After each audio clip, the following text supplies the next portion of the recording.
Suzuki GSX 125, and it had a trouble this morning. I had trouble with it going slow, only managing to get like 45 miles an hour, and the front brake was binding, so I managed to tilt the bike on the side stand and I couldn't turn the wheel. It was tight. So what I've done is I wedged a socket in here where my finger is on this caliper after removing the caliper. There's two bolts right there,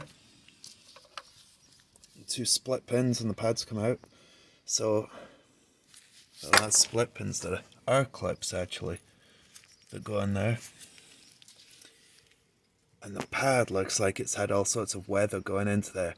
See, I'm used on a car, you get a rubber boot that goes over the piston.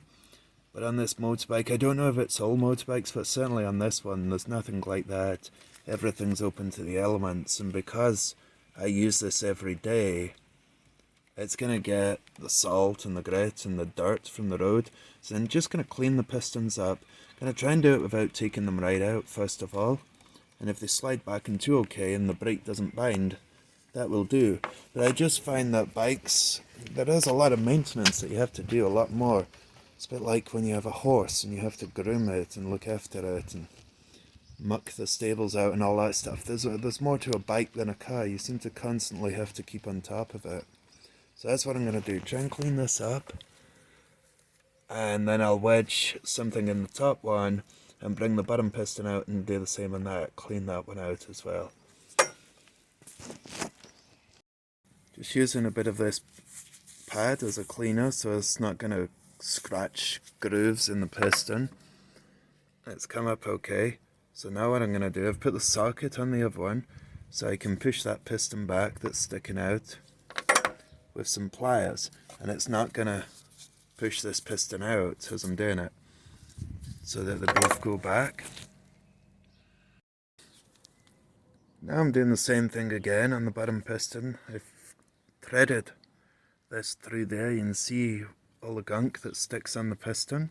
So I'm going to clean that off and push this piston back and check that they both go in and out freely. I just put the two bolts back in, the pin in, the two R clips, everything's together. The brakes, the caliper's free to move anyway. I cleaned it down with brake cleaner. I worked the brake a few times, and I'm trying to get the pistons to come out far enough. Right, I've got that squeezed. The main thing is that binding now. Does the bike roll? Before it wouldn't. Oh, that's a lot easier. A lot easier. I'm going back in two. Can't really show that. 1 second. Right, okay. So, as you can see, it rolls. What I can do is lean it on the side stand and I can turn that, but I can't do it whilst I'm filming at the same time. But I'll know then if that's freed off. The back was totally free. It was just the front, but it didn't take much to fix it, just taking it apart. The only thing is I put my pliers on here and I've took the paint off, so I think I'll get some paint for that before it gets any worse. But that's one thing, I could have put a piece of cardboard over there so that I'm just pressing on the card and I'm not going to damage it.